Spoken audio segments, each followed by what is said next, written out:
Welcome back, people. Today we have an absolute treat, and I say treat only because I was quite excited when I picked this subwoofer up. It's a Yamaha YST SW150 subwoofer. So those of you who want to have a look at the specs and what this subwoofer baby is all about, by all means have a look online. But very excited only because when I searched and found this thing online, the picture looked a lot smaller than what I expected it to. I've seen a lot of the other YST offerings from Yamaha, and they tend to be the slightly smaller units, a lot smaller. So when I went to pick this up, this was huge, bigger than I expected, an absolute beast. And why I say beast is because this has not one but two. It's a dual active driver subwoofer. So we're going to do a quick teardown and dismantling of it just to give you an idea of what's inside. Unfortunately, after picking the unit up, found that this unit was faulty, but nevertheless worth a teardown video for those of you who want to see what it's all about inside. Give you a rough idea of what the dimensions are. So we're looking at a width of around 25 centimeters, and this baby is big. I mean, it's bigger than your standard subwoofer. Different sort of configuration and design though. Height of 62 centimeters, and we're looking at about a depth of approximately 36 centimeters at the box, and with the grill we're looking at around 40 centimeters. Now this is a front firing ported subwoofer. Like I said, it's a dual driver. On the front you've got the volume control, power button, your crossover cutter switch, and like I said, volume, and that's what you see there. At the back of the unit we've got the plate amplifier, which is a bit bigger than you would normally find. For those of you who want to see the actual rating at the bottom, let's zoom in on that. There we go. Model SW150 is rated at 130 watts, and it's got the heatsink at the back with the terminal outputs, input output, and you've got the phase switch, normal or reverse, that's 100 or 180 or 80 degrees, and your auto power on off button. So just to give you an idea of what the plate amp looks like, I'll pause the video and just remove that so you can see the insides of it, and then we'll take you to the front where I've managed to pry open the front.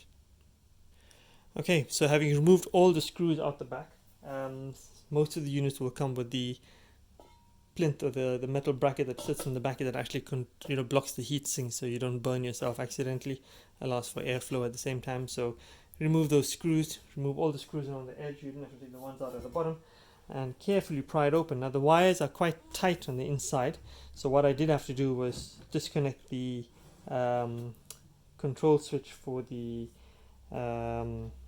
controls at the front of the unit itself. For the volume button and that, there's a cable that runs from one of the sockets, that socket right there, all the way to the front of the unit. It's pretty short, so I had to disconnect it carefully because, as you can see, you wouldn't be able to lift the panel up otherwise. But we'll do a quick zoom in. You can have a look at the insides of the amplifier section. We'll adjust that, bear with me.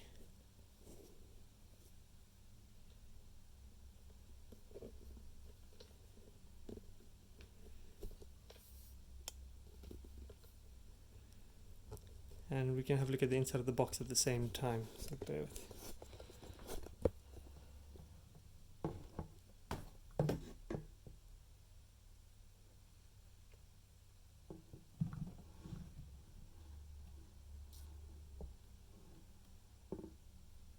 And it's got two separate boards. I'm not quite sure why, but there's the other board right there, direct from the power unit transformer, which is that bit. So the inside of the box, as you can see, oddly enough, it's only got padding on the one side, and there's your two drivers with the port sitting in the front, and you can see the bracing is just made up of these wedge-shaped bits of block on the bottom, the sides, and the front. And for a bit of the specs on the driver, hopefully you'll be able to see that clearly enough.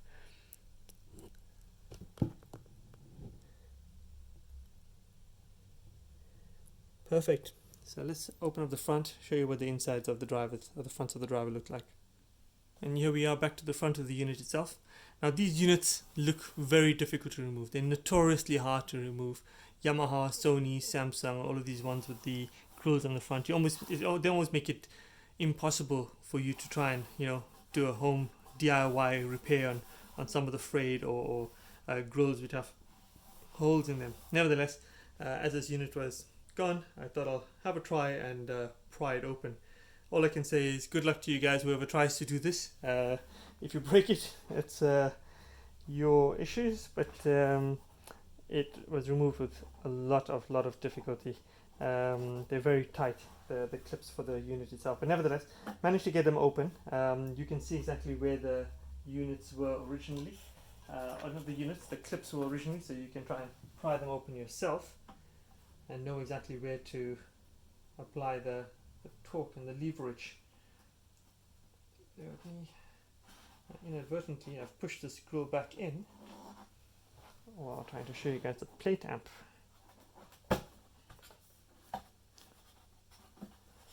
And there we have it.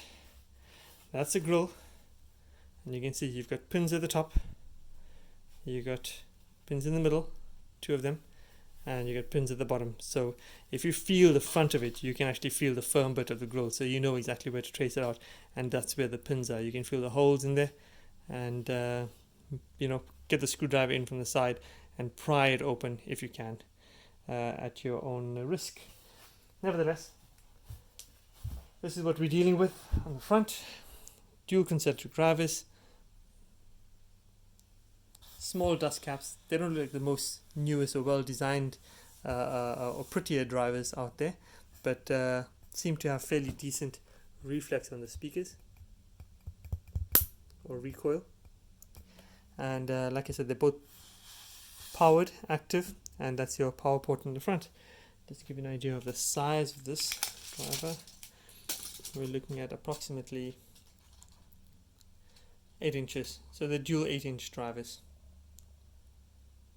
Cool. Anyway, that's our teardown for the Yamaha YST SW150 dual 8-inch subwoofer. Feel free to leave any comments in the section, and subscribe to my other videos. And the box, like I said, is very well made. It's got the plastic veneer on the back, on the sides. It's covered in, and it looks like it's made out of 12 millimeter chipboard, the box itself. Actually I lie, it's more like 18 millimeters. Cool, thanks for watching guys.